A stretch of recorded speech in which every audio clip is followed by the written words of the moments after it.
Un ex-policier de Montréal est inquiet. C'est que demain, l'homme qui a tenté de le tuer il y a plus de 20 ans sera libre comme l'air. Cet homme, il sera libre comme l'air jeudi. Je vois pas le rapport que cette personne-là soit dans la société, là.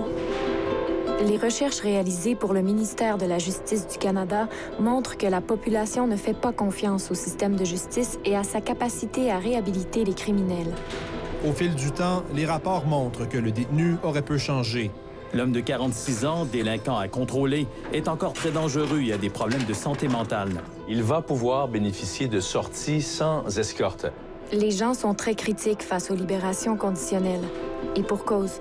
Dans l'actualité, on n'entend parler que du pire, des échecs, des récidives. Pourtant, l'an dernier, près de 85 des détenus fédéraux libérés sous condition ont complété leur remise en liberté avec succès. Oui, il y en a qui ont récidivé. Moins de 1 d'entre eux avec un délit violent. Le public a peut-être l'impression que tous les détenus sortent trop tôt ou que la plupart des libérations sont vouées à l'échec. Mais la réinsertion sociale demeure le meilleur moyen de protéger la communauté contre la récidive.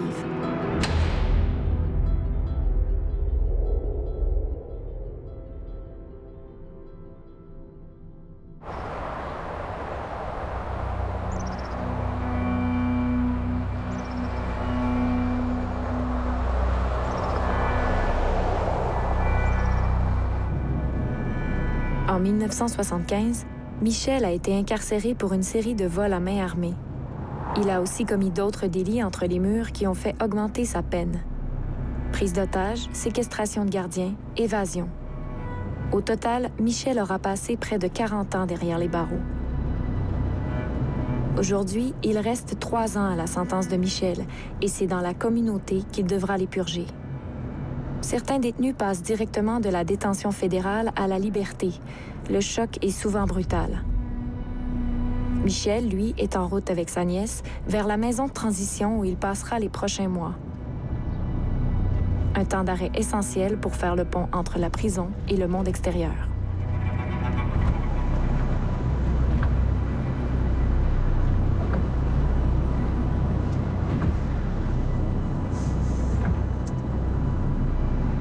Ton stress commence à descendre? Non, pas vraiment.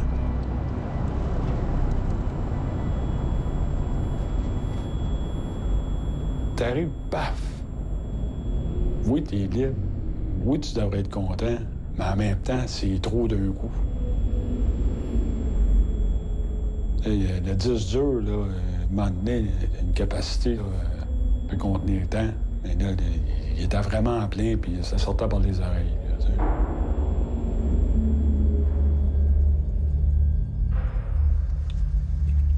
J'étais stressé, j'étais pogné, j'étais comme tendu, angoissé aussi, par rapport à comment ça se passerait. T'es-tu sûr que t'es en bonne adresse? C'est à côté. Ça doit être là, là. C'était de l'inconnu pour moi. Ça va-tu marcher? J'espère que ça va aller. J'étais vraiment déconnecté là, par rapport à dehors. Et en même temps, je voulais pas retourner au pénitencier. J'avais vraiment pris la décision. Puis honnêtement, j'envisageais le suicide si ça marchait pas. C'est ma chance, ça marche, ça passe sous sa cause.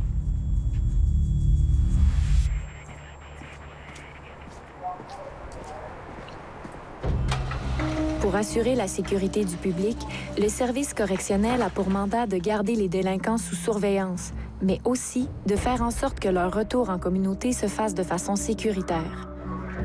Les décisions politiques prises au cours des 10 dernières années ont mis l'accent sur la punition plutôt que sur les programmes de réinsertion. L'argent a été investi dans la détention et non pas dans la réhabilitation. Sachant que 90% des détenus sortiront un jour, peu importe la durée de leur emprisonnement, est-ce vraiment la meilleure idée de les laisser à eux-mêmes sans les préparer au retour en société? Car ne l'oublions pas, le détenu d'aujourd'hui sera peut-être notre voisin demain. Toutes les études qui ont été menées par le Service correctionnel du Canada démontrent que plus une personne sort tôt dans sa sentence, moins la récidive est élevée. Et donc la personne qui sort en libération conditionnelle récidive moins que la personne qui sort vraiment fin mandat.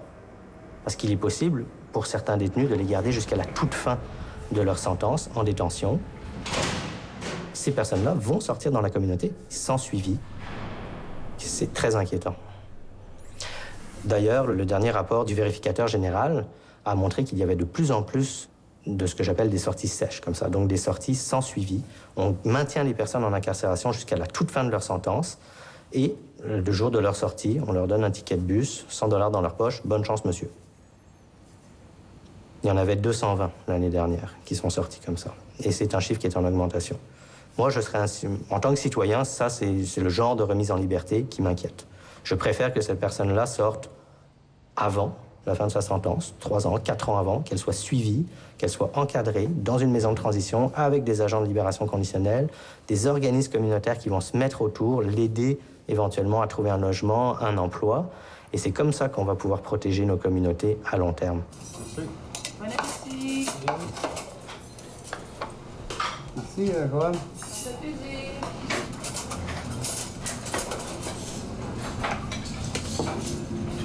C'est difficile pour quelqu'un de concevoir comment tu peux te sentir quand tu sors d'emprisonnement.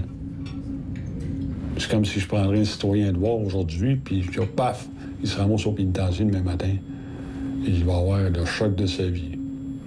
C'est la même affaire, là. Il y a un traumatisme, là.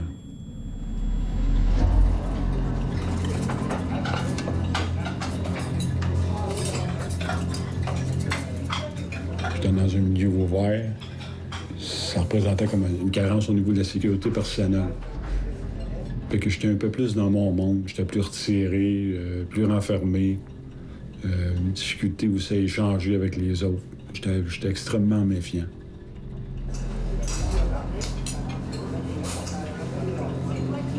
C'est clair qu'au pénitencier, tu es en mesure d'évaluer les risques que les autres peuvent représenter pour toi.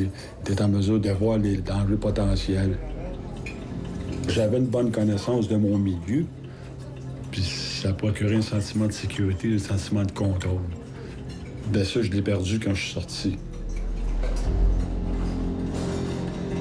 Je trouvais refuge là, dans des endroits là, comme la cabine téléphonique. Et je me sentais à l'aise là-dedans, dans le sens que j'avais comme le contrôle de mon environnement. Là. Je savais ce qui se passait autour. Ce qui me dérangeait le plus, c'était ça. C'est pas avoir le contrôle par rapport à l'environnement. Je trouvais refuge là, dans des endroits là, où c'était plus petit.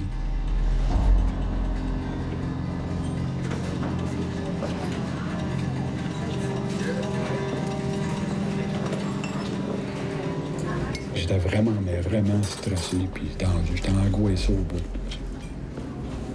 Sentiment d'insécurité, difficulté à dormir. J'avais des cauchemars comme un malade.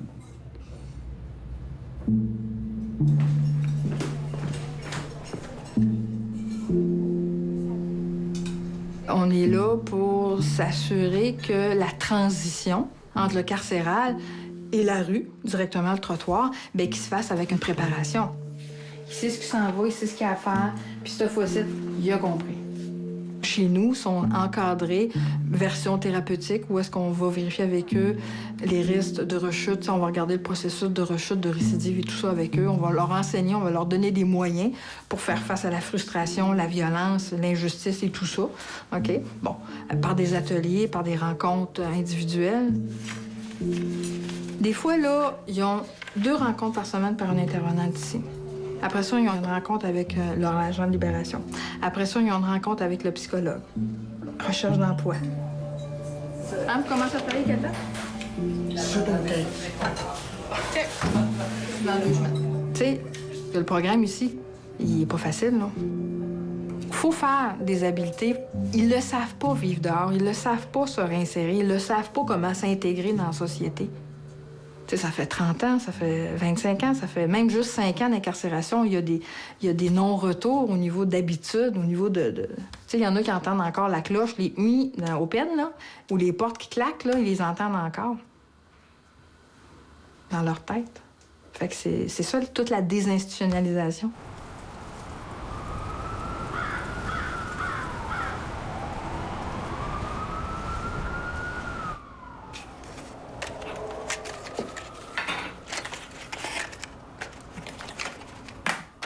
Léo est entré en prison à 18 ans. À travers les années, il a vécu dans une dizaine de pénitenciers. Des établissements à sécurité moyenne, maximale et super maximale. Il a passé sa vie en dedans. Ça a fait 7 ans à l'extérieur. 7 ans, moi. Bien content. J'avais des conditions, on voit des psychologues régulièrement, puis tout. Puis ça, j'ai passé à travailler ça après une couple d'années, ils ont enlevé ça. Fait que là, la seule affaire qui me reste, il faut que je me rapporte jusqu'en 2020, tu sais. Pas le droit de sortir à l'extérieur de la ville, 40 km. Il me reste juste celle-là, là.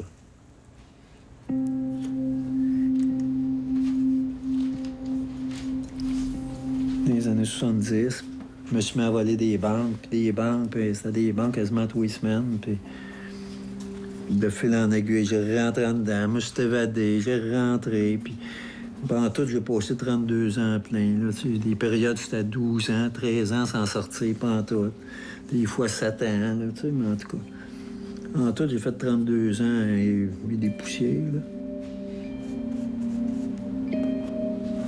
Le monde là dedans, je pense qu'ils ont pris des gazeuses sur moi quand je suis sorti, hein, comme quoi que il sera pas longtemps dehors, il va revenir, puis on va en entendre parler, on va le voir encore dans les journaux, puis dans le photopolice, puis en tout cas, tu sais.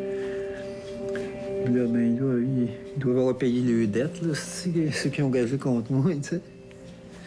Ça fait 7 ans, puis ils me verront plus jamais là. La prison, là, c'est en arrière de moi, puis bien cru en arrière de moi, c'est fini. Même s'il y a des choses qui me le rappellent encore, hein. Ça fait 7 ans que je suis dehors, puis à tout bout de champ, je fais des rêves encore sur la prison, juste des rêves sur la prison, je fais, tu sais. Des évasions, j'arrive en dedans, puis j'ai des problèmes avec tout le monde, puis il y a toutes sortes d'affaires, des cauchemars, là, tu sais. Puis on a fait encore la semaine passée, puis des estis de rêves de fou, là, tu sais.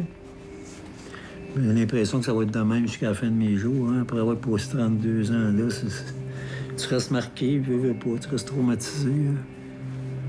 Déchiré par le temps, tu sais.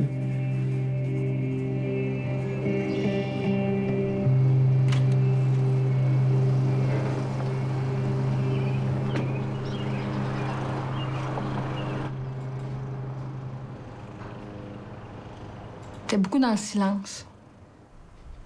Très craintif. En cours de séjour, on voit bien que ça fonctionne pas. Je vois bien qu'en 34 ans de sentence, ça n'a pas fonctionné. Puis tous les programmes de service correctionnel, il n'y a rien qui pogne après.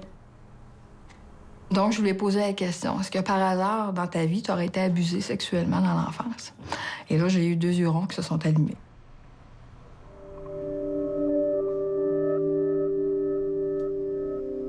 J'ai commencé à ouvrir, ça a pris quelques entrevues. Il y en a que je peux nommer comme tel, c'était un abus sexuel, c'était violent. C'était fait avec un couteau. OK, je ne vais pas rentrer dans les détails, là, puis par une personne en autorité. Puis il y en a eu d'autres aussi, 2 autres avant. Ma réaction par rapport à cette question-là, c'était de la gêne, là. Puis c'est là qu'elle a commencé à me parler de chasse aussi, en disant qu'il y avait un programme spécialisé pour les hommes qui avaient été abusés sexuellement durant l'enfance. Puis je pourrais bénéficier de ces services-là, puis que ça m'aiderait beaucoup aussi par rapport à l'anxiété, l'angoisse, puis les crises de panique. Fait que finalement, ben, j'ai commencé à rencontrer Evans en entrevue.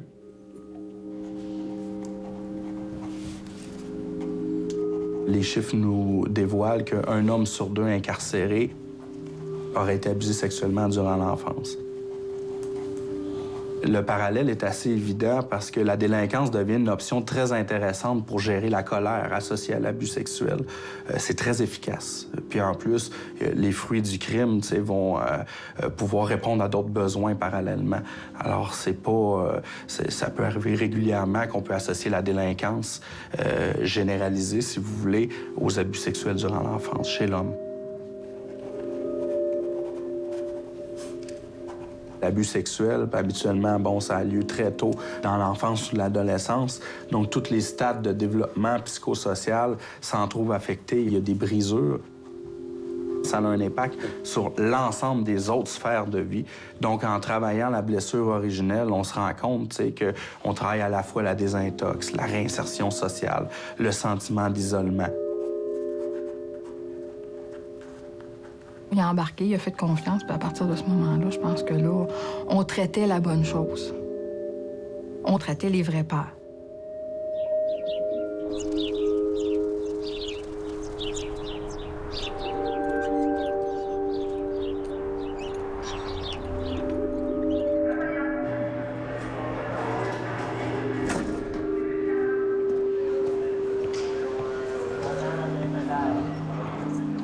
Si on regarde le profil des gens qui sont incarcérés, on s'aperçoit tout de suite que c'est des gens qui proviennent de milieux socio-économiques extrêmement défavorisés. Un tiers des personnes qui sont rentrées en prison cette année étaient sur l'aide sociale. Plus de la moitié n'avaient pas un niveau secondaire 5. Plus de la moitié ont des problèmes de toxicomanie, un problème de dépendance, soit à l'alcool, soit aux drogues. Donc, plus de la moitié aussi ont vécu une forme de violence, d'abus physiques ou sexuels. 80% des femmes qui sont incarcérées au pénitencier de Joliette ont été dans leur vie abusées physiquement ou sexuellement. Donc avant d'être des délinquantes, ça a été aussi des victimes à un moment donné dans leur vie. Donc le continuum entre victime et délinquant n'est pas clairement arrêté. Une personne, on ne peut pas juste dire « Ah, cette personne est une délinquante, elle l'a choisi ». Il faut essayer de voir l'ensemble de sa vie et comprendre le cheminement qui a pu l'amener là.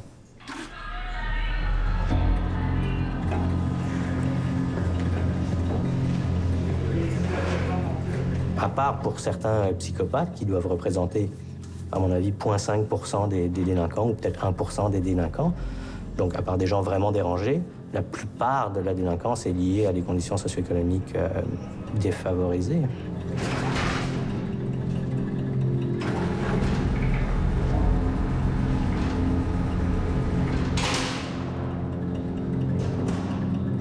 Au niveau de l'enfance, la famille comme telle, c'est une famille dysfonctionnelle. Mon père est alcoolique, puis ma mère avait des problèmes de santé mentale. C'est une femme enfant, dans le sens qu'elle n'était pas prête à avoir des enfants. Je suis venu au monde, elle avait 15 ans. On n'a pas eu de repère. En tout cas, j'ai pas eu de repère là, jeune là, par rapport à ce que c'était une vie de famille là, comme telle. J'ai passé plein de choses. J'ai eu bien de la violence, là, puis des violences physiques, psychologiques aussi. Là. On était 7, j'étais l'aîné de la famille. Je suis sorti de chez nous quand même assez jeune, j'avais 13-14 ans. Puis là, j'ai vécu par moi-même, là, et dans la rue. J'étais en contact avec des gens qui étaient plus âgés que moi, puis il y avait des armes à feu, puis en tout cas, ils m'ont initié un peu à ça. Vers 13-14 ans, j'ai commencé à commettre des délits. J'ai commencé à faire des bonhommes armés. C'est clair qu'il y avait beaucoup de violence. Bouge pas. On voyait ça comme une façon de vivre. Bon. Mais j'avais pas d'autre chose dans la vie, là. Je veux dire, ce que je connaissais, c'était ça. Il fallait que c'était survivre. La façon de survivre, c'est ça de faire ce que je faisais.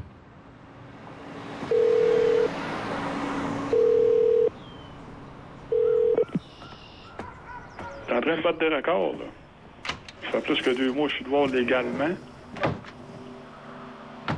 Ah, je suis surpris, j'ai pas eu de coup de consommer depuis que je suis sorti. J'ai barré mon frère cette semaine. Il est en état d'intoxication. J'ai dit, t'es sous, là? Il dit, ouais, puis tu as fait une coupe de ligne avec ça? Il dit, ouais, mais regarde, je vais t'expliquer quelque chose. Je dis, moi, j'étais en cheminement de voir. La dernière fois, là, j'ai fait des compromis en fréquentant du monde comme toi, mais c'est pas ta gueule.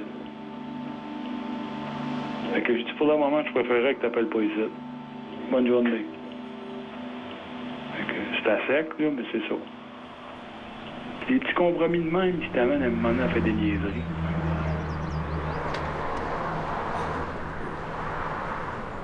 Heureusement, j'avais quand même des références par rapport à la dernière fois. Pas ce que j'avais à faire, mais ce que j'avais à pas faire. Ça, c'est pas là-dedans, je pense. James, demandez au bureau, James. Bon. Michel a été libéré une première fois en 2007. Après 3 mois, il est revenu en dedans. Il a fait une série de mauvais choix et a brisé ses conditions de libération en consommant de la drogue et de l'alcool. La dernière fois, j'ai rechuté. J'ai regardé des portes ouvertes. Tant que t'es pas confronté, là, tu t'en rends pas compte. C'est quand j'ai été confronté à des situations, là, j'ai vu que les portes étaient ouvertes. J'ai commencé par une petite bière. Ça va me détendre. Et finalement, c'était en augmentant. Puis, étant donné qu'il y avait un malaise avec les citoyens, j'ai été revoir les gens avec lesquels j'étais à l'aise, ce que je connaissais le plus. J'étais habitué de fréquenter des danseuses, puis du monde du milieu criminel. C'est ce qui a fait en sorte que j'ai rechuté.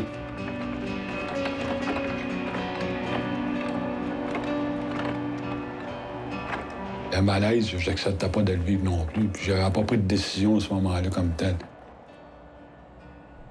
Puis je pense que, en tout cas, à la base, c'est ça qui est important. C'est de décider que là, c'est fini, puis je vais faire les efforts qu'il faut que je fasse, puis je vais m'investir dans mon cheminement.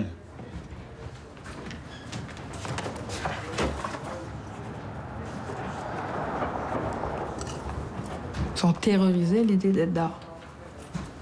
Des fois, on accompagne les gars au centre d'activité physique parce qu'ils ont peur, ils veulent aller s'entraîner. Ils voudraient tous que je fasse un gym ou dans le sous-sol, il n'y en a pas question. La réinsertion, ça se fait dehors, ça se fait pas dans la maison. Ils sont terrorisés à l'idée d'être dehors. Ils sont attirés parce qu'ils savent bien que la vie, c'est là que ça se passe. Mais comment affronter tout ça? C'est pas facile. Je n'ai pas sorti souvent parce que je me sentais comme... J'étais pas à l'aise. Difficulté de contact avec la foule. J'étais tout le temps en état d'hypervigilance. Je regardais ce qui se passait autour de moi, j'analysais puis tout.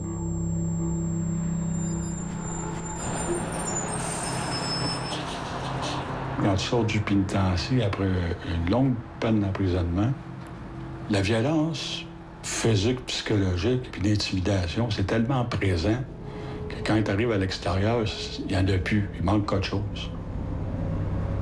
Puis ça peut être une source d'angoisse. Tu es tout le temps habitué de comme, regarder les gens, d'évaluer ce qu'ils peuvent représenter comme danger, puis ainsi de suite. Là, il y a trop de monde. Il y a trop de stimuli, tu peux pas tout évaluer ça. Fait que ça fait paniquer.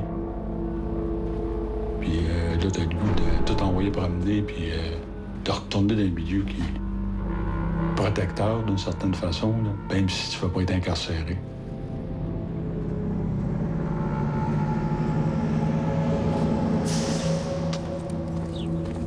Ce qui a vraiment fait la différence, j'ai pas vécu de pression. C'était vraiment progressivement. Je me trempais le pied dans l'eau, là, tranquillement.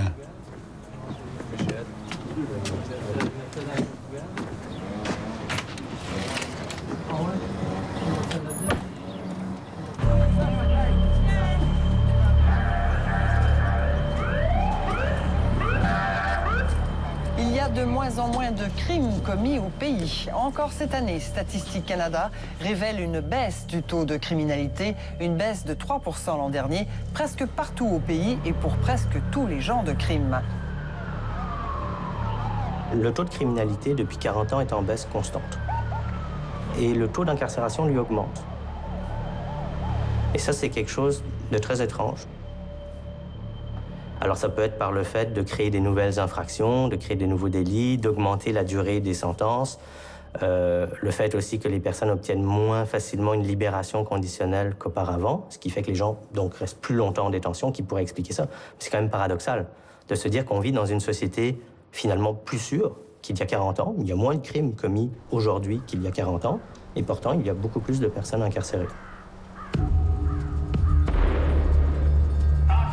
Entrez en cellule dans 5 minutes. Entrez en cellule dans 5 minutes.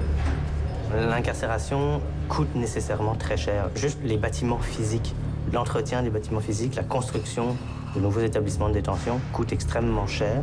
Le personnel de surveillance, technique, de soutien pour faire fonctionner les établissements carcéraux, ça coûte aussi extrêmement cher. Le nombre de détenus au Canada, dans les pénitenciers, il y a à peu près 15 000 places. La pression financière d'héberger tous ces détenus n'est pas tenable pour l'État, tout simplement. L'incarcération d'un détenu dans un pénitencier fédéral coûte en moyenne 112 000 $ par année. Donc, c'est 112 000 $ qui sont payés par les contribuables, par vous, par moi, et donc qui vont être à long terme. Si quelqu'un est condamné à 50 ans, bah, c'est 112 000 fois 50 pour une personne. De suivre quelqu'un dans la communauté, c'est 2/3 moins cher que de l'incarcérer. Le même détenu qui est suivi dans la communauté coûte 33 000 $.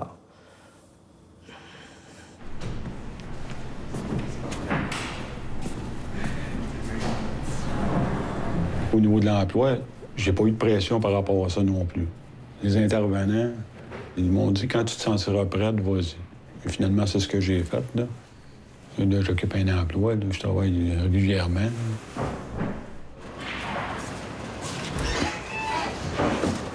OK, tu peux mettre par-dessus le foie. Quand tu récoltes des petits succès, petit à petit, à un moment donné, bien, j'ai une meilleure estime de moi-même aussi. J'ai des responsabilités. Quand je vais travailler, j'aime ça. J'aime le contact que j'ai avec les gens. Je trouve ça valorisant. Puis je suis reconnu par rapport à la job que je fais. Comme ça, c'est beau. Je me rends compte que ça passe par là aussi. Tu sais, les gens se définissent souvent par le travail qu'ils font à l'extérieur. Fait que si tu veux socialiser avec les autres, c'est comme difficile de le faire si tu es sans emploi. Puis je remarque que c'est vraiment important pour les relations que j'arrive à établir avec les autres. Tu sais, je fais partie de quelque chose. Oui, je fais de la bouffe, mais t'as le sentiment de faire partie de quelque chose. Puis ça, c'est important. T'sais, là, au niveau de la reconnaissance, là, on peut l'avoir ailleurs que dans le milieu criminel.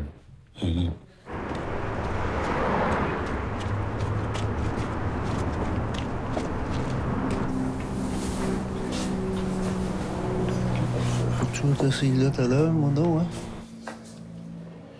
Ouais, c'est ça. On va refaire tes lignes, ta couleur. OK, ça, parfait. On va faire ça. Ton bras. Ça a pris 3-4 ans avant que je m'habitue vraiment à l'extérieur, pareil, hein? Les premières années, là, tu sais, t'as pas bien d'argent, puis là, tu Chris. Ça n'a pas mon style, vivre pas d'argent, j'étais pas capable, tu sais.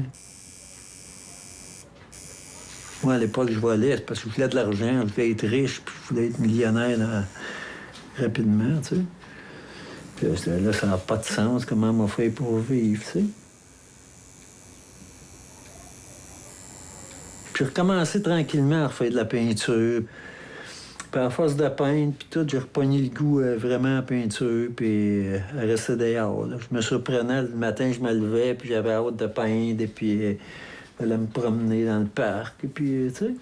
Puis au bout de 2 ans et demi, 3 ans, là, j'ai commencé à trouver que j'étais bien dehors, tu sais. Je me suis acheté du matériel de tatouage, puis tout. Fait qu'en prison, je faisais beaucoup de tatouages. Fait que là, ben, avec du vrai matériel, des vraies machines, des vrais encres, avec des bons pigments. Hein? Fait que tu fais des tatouages, des belles couleurs. Et puis, je me suis mis à faire du tatouage aussi. Fait que tatouage, toile, puis j'ai fini par passer à travers, puis me débrouiller avec ça, tu sais. Après ça, je me suis pogné un petit logement, puis c'est ça. Il n'est plus question de retourner en prison, il n'est plus question de voler, puis faire des crimes pour avoir de l'argent, puis tout, tu sais. L'important, là, c'est que j'ai mon chez-nous, je suis bien, je fais ce que j'aime. Je suis fier de moi. Je me dis, bah, j'ai pas eu besoin de faire aucun délit pour toffer dehors, là, puis tout ça, tu sais.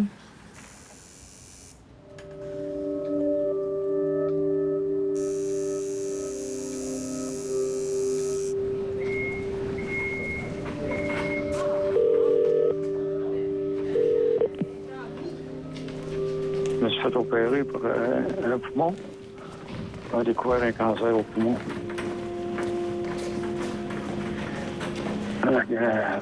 Une grosse opération. On a monté 2 côtes. Puis, il a enlevé une partie du lobe droit du poumon. Il n'avait pas fini. Il savait qu'il faut que je fasse de chimio après pour le poumon. Donc, ça ne fait pas grand-chose. On va dire une affaire. Marche pas trop vite, puis tu vas pas trop loin. Pendant qu'on fait descendre, c'est sûr qu'il ne faut pas travailler. Là. Ça me dérange. Là. Ça m'a... je pense que ça m'a donné plus un coup ça que de ça avec le cancer.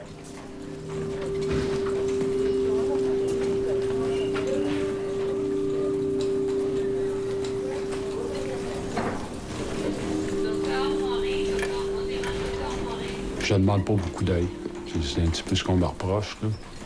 Je m'organise avec mes affaires, puis j'essaie de pas trop déranger le monde. De tout faire tout seul, d'aller à l'hôpital tout seul, de voir le médecin tout seul, de recevoir le diagnostic tout seul, d'aller au traitement, en tout cas. Je faisais tout comme si j'étais en prison.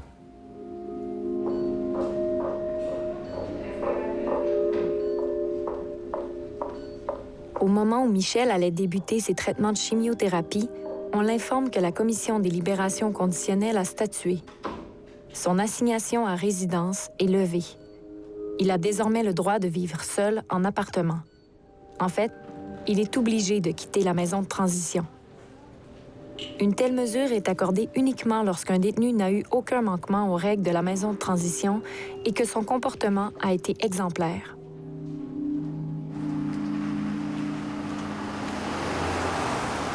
Monsieur Brisson, on est rendu à votre départ, puis j'aimerais ça que vous me faisiez l'état du résultat, ce que vous êtes rendu dans votre démarche. Je sais pas dans quel état il va laisser le logement. Fait que je vais demander de l'aide pour tout nettoyer ça comme il faut, là. Désinfecter. Il y a d'autres affaires, faut que je tienne compte. Je commençais à faire des listes, là, tu sais, comme acheter des Tylenol, des produits nettoyants, des savons vaisselle, puis toutes les niaiseries que ça te prend dans un appartement. Je suis en train de faire le tour de la maison pour savoir ça. Fait que je m'empoigne des trucs un petit peu, là. Ça, c'est l'aspect technique. Maintenant, l'aspect mental. Comment ça se passe dans votre l'aspect mental, ça va pas payer. Là. Quand c'est dans l'action, ça va bien. OK. Puis quand vous arrêtez un peu, puis de réfléchir que là, vous allez quitter la semaine prochaine? Ben là, c'est un autre paire de manches. C'est sûr que t'as te levé en communauté. Là. Ça va comme faire différent. En même temps, je tanne un petit peu de la communauté, puis en même temps, des appréhensions par rapport à ça. Mais je pense que le tanné commence à prendre le dessus. OK. Juste rester alerte. Ça va vous mettre dans un niveau de souffrance peut-être pas le même que quand vous êtes arrivé pour faire de la prévention, là. Vous savez? On ne sait pas ce qui va se produire. Vous allez tomber seul. Il y a la solitude. L'organisation culinaire, je sais que vous êtes bon cook, mais de se lever le matin puis de se faire de la soupe, puis de... Hein? C'est une autre étape, ça, là. Ça va être quoi le signal pour dire ça va pas bien? Ben, je vais le dire, ça. Vous n'avez pas toujours été capable de le dire ici. Non, mais là, en communauté, ça va être pire. Non, je vais être capable de le faire cette fois-là. Oui? Oui. Je pense que c'est important. Je l'ai fait quand j'étais ici depuis 21 mois. Oui.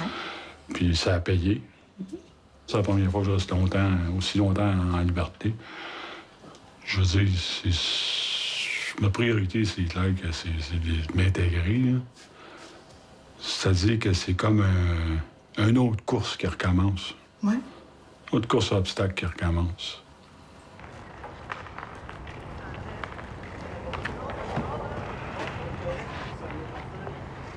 L'appartement, là, il est pas propre comme ça, Michel. C'est sûr, là. Fait que faut que tu gardes ça en tête, là. C'est sûr qu'il faut voir que tu laves un peu, comme je t'expliquais. Toi, ton plan de match aujourd'hui, là, ça pourrait être, mettons, là, tu laves les murs, tu laves les surfaces. Ça serait ça aujourd'hui que moi, je te proposerais de faire, là. Fait que, on va faire un voyage, tu vas voir. Ouais, je serais pas sur la dépression, mais je vois l'appartement. C'est pas un crack house, mais c'est pas le Ritz, là. C'est comme entre les deux. Ouais. Oh! On va emporter des sacs, des gros morceaux. Ouais, des sacs, c'est tout du dingue. Parfait. Ça va bien aller. Oh! Ils vont tout du sang.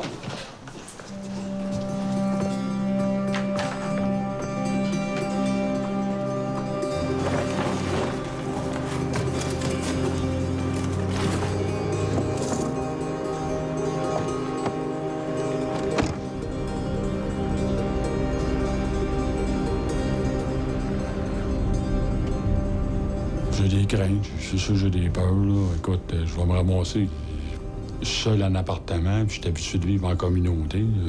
J'ai passé ma vie en communauté, dans le fond. Pleinement autonome, en appartement, ça c'est jamais arrivé. C'est la première fois. Il y a toutes sortes de petites choses, là. Pendant avec ton set de clés, il n'y a personne qui va ouvrir la porte à ta place, là. La petite responsabilité de payer tes billes au bout du mois, là, ces histoires-là. Là. Je suis pas habitué à ça.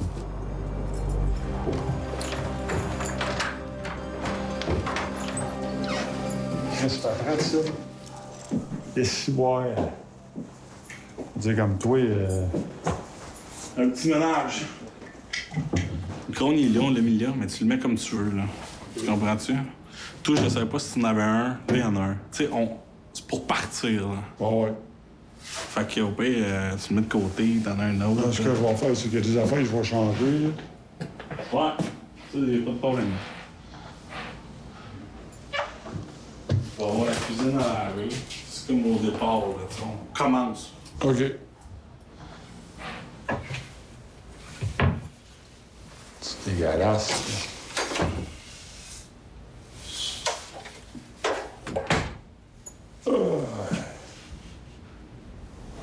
Qu'est-ce qu'il a fait, c'est murs? Ça, là, ça a pas l'air d'être... Comment c'est? C'est quoi ça? C'est du sang. Bon, on t'en trouve un autre, là. Fait que, il y a un beau potentiel, faut juste le nettoyer, là.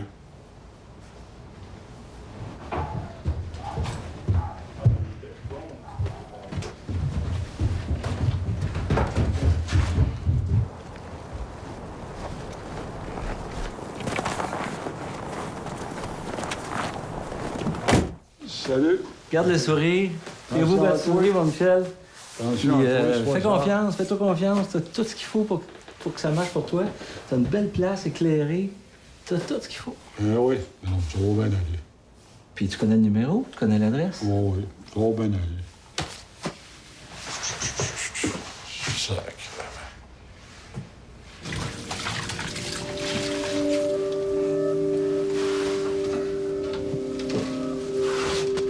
Pour moi, il est sur le qui-vive, là. OK, il est en période de déséquilibre. On va regarder tout ce qui est en notre possible pour le sécuriser dehors. Parce que la job, c'est de le sécuriser dehors. Je vais faire la gestion du risque. Jusqu'où ça va passer ou ça risque de casser. Mais pour qu'ils ne se sentent pas abandonnés, mais qu'ils se sentent encadrés.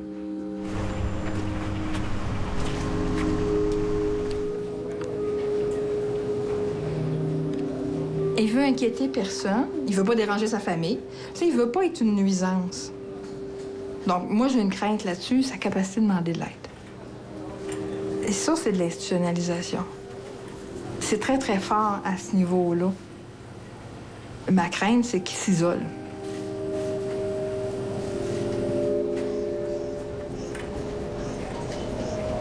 Mais dans sa tête, il veut réussir. Donc, c'est peut-être là la nuance. Il est convaincu qu'il va réussir. Je pense qu'il n'a pas tous les moyens clairs dans son esprit, mais il y en a quelques-uns qui sont installés, puis je pense que le réflexe va être là.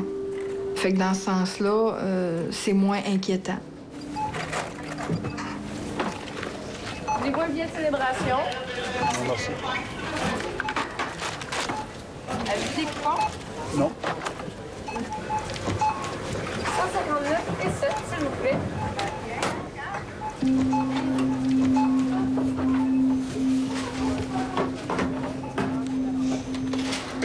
Un gros 95 sous. Merci. Merci à vous. Bonne fin de journée. Bonne journée.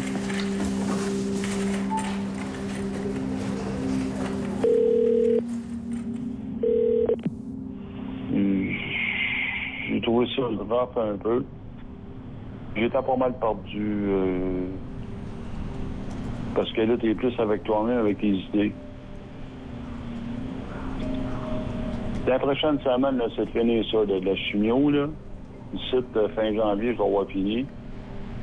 Puis, on rentre dans la recherche de travail, là. On se remet en forme aussi. Ça fait partie de mes priorités, là. Recherche d'emploi à temps plein. Et l'aide sociale, c'est ça quasiment comme une tare quand t'es pogné là-dessus. J'aime pas ça. Il me reste 125 piastres, je pense, à peu près. Jusqu'au premier. Ça commence à être un stress.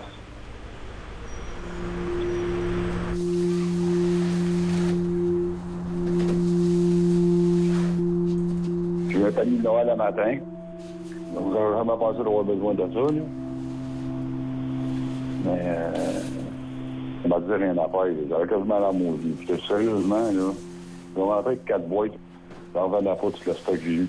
Des soupes, des légumes frais, un poulet de grain, imagine-toi, ça fait du longtemps pour manger ça, ça c'est bon. C'est un jambon, un noyer, je capotais. Alors, je te dis, j'en vais ma peau. Depuis que je suis sorti, je t'appelais à côtoyer plein de monde, puis je redécouvre l'humanité, on dirait. En tout cas, je l'avais jamais découvert, là, je la découvre. Ils sont généreux en ce monde-là. Juste ça, là, c'est pas savoir comment ça va. Et monter le moral.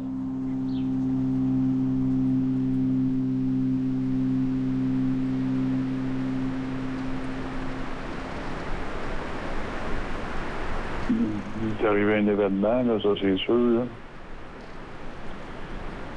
J'ai été hospitalisé. Parce que j'ai essayé de passer go comme l'autre en bas. Hein? Il s'est pendu le 29 décembre. C'était quelqu'un que je connaissais, qui était quand même assez proche. Ça fait que ça m'a donné un coup. Là, je m'attendais vraiment pas à ça. J'ai été un peu trop, un peu. Là, je suis revenu en transition pour un mois.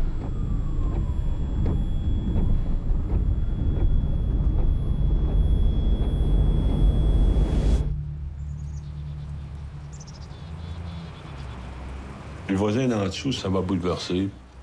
J'ai vu pas mal de décès en prison, là, des meurtres ou des suicides. Mais en communauté, c'est la première fois que ça m'arrivait comme ça. Là. Ça m'a causé un choc, un traumatisme. Puis, je me sentais comme tout seul aussi. Par rapport à la maladie, là, j'ai essayé de porter ça tout seul sur mes épaules. Ben, ça a flappé d'un moment donné, là. Parce que tu peux pas vivre ça tout seul, là. À un moment donné, je me suis découragé, puis je pensais à la mort. Il y a eu des idées suicidaires qui ont fait surface. Puis,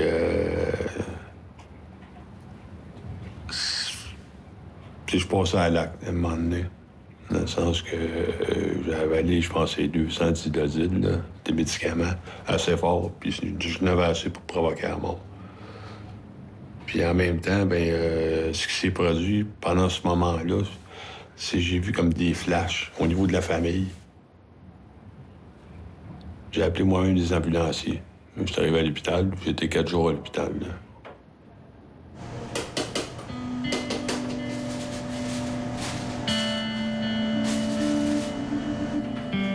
Le fait de revenir en transition, ça m'a permis de regarder ce qui s'était passé aussi, là.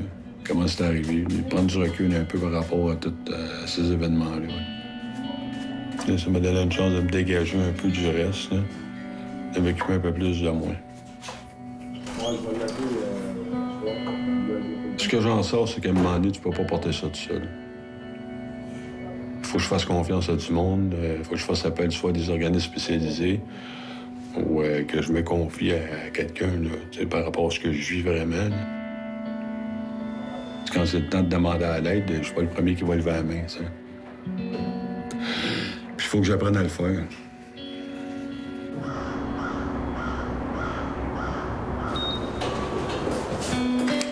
Bienvenue chez nous. Plaisir. Après 7 années passées à l'extérieur sans nouveau délit ni bris de conditions, Léo a décidé de faire profiter de son expérience à des jeunes qui, comme lui dans le passé, pourraient être tentés par une carrière criminelle. C'est certain qu'on est en prison, là, le problème, c'est pas la société, puis c'est pas mon chum là, que je l'ai suivi pour aller faire de quoi. Le problème, c'est à moi, tu sais.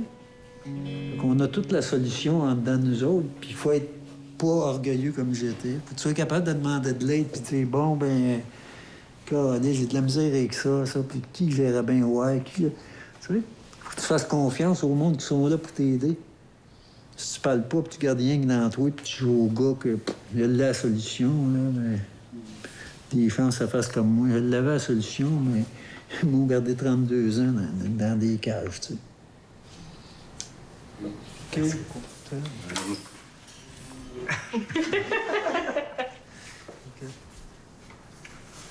Bonne chance. Merci. Ben moi, c'est pas pire, là. À vous autres, bonne chance. Moi, je m'en sors, là. Fait que c'est à vous autres de vous en sortir. Ouais. Attendez pas de vous être pété à la gueule comme moi plusieurs fois.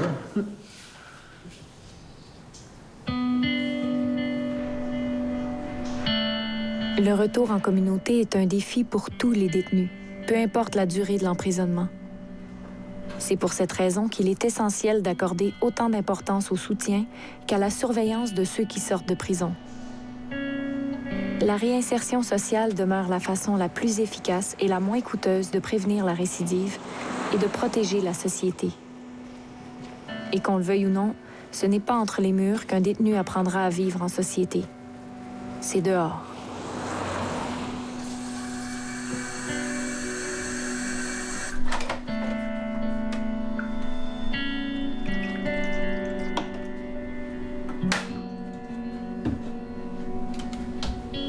Sortie de transition. Je suis rendu sur mon ex-conjointe, mais en tout cas, je suis une amie, là. Fait que je suis coloc avec elle. On a pris une entente avant que je sorte de la maison de transition. C'est pas parce que c'est nécessairement juste sécurisant, c'est plus calme. Avec José, j'ai une nature quand même calme, réservée, elle fait ses petites choses, je rentre pas dans ma bulle, je rentre pas dans la sienne. Il y a quand même un respect aussi qui s'est établi, là. Ça fait que ça va bien.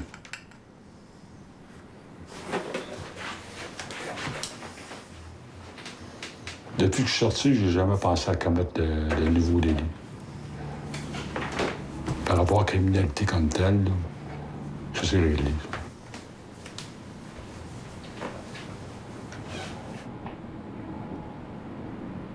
La fin de la sentence arrive aussi, là. J'ai commencé ma sentence en 1975. L'expiration du mandat, c'est en février 2016. On calcule de 75 à 2016, ça fait 41 ans. Ça va être la séparation définitive dans 3 mois. Oui, bonjour, c'est Michel Brisson. Ça va bien? Oui. Je sais que j'appelle peut-être un peu tard, c'est parce que là, ma petite fille a passé la fin de semaine avec nous autres. Puis lundi, il faudrait que je monte à Montréal. Tu penses que ça va être possible ou si c'est... Ben, en tout cas, on va être revenu ici pour 7-8 heures le soir, ça c'est sûr. Là. Je commence à être tanné. OK. Chaque fois que tu vas aller quelque part qui dépasse 75 km, là, okay. Il faut que tu demandes un permis de transport. Donc, avec la fin de mandat, ben ça s'enlève. Tous les irritants, là, les libérations conditionnelles, ben, ils disparaissent. Fait que c'est sûr que j'ai hâte. Les éléments clés, c'est sûr, c'était l'approche d'une part de la maison de transition. Tu travailles, c'est à tous les jours, il y a des rencontres, puis ça l'a beaucoup aidé.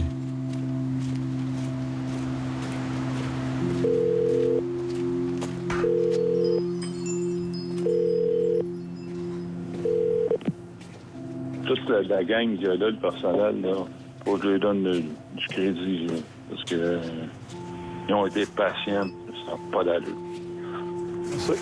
Les décisions qu'ils ont prises, puis tout, Là, c'est chapeau. Merci, bonne journée. Fait que c'est ça.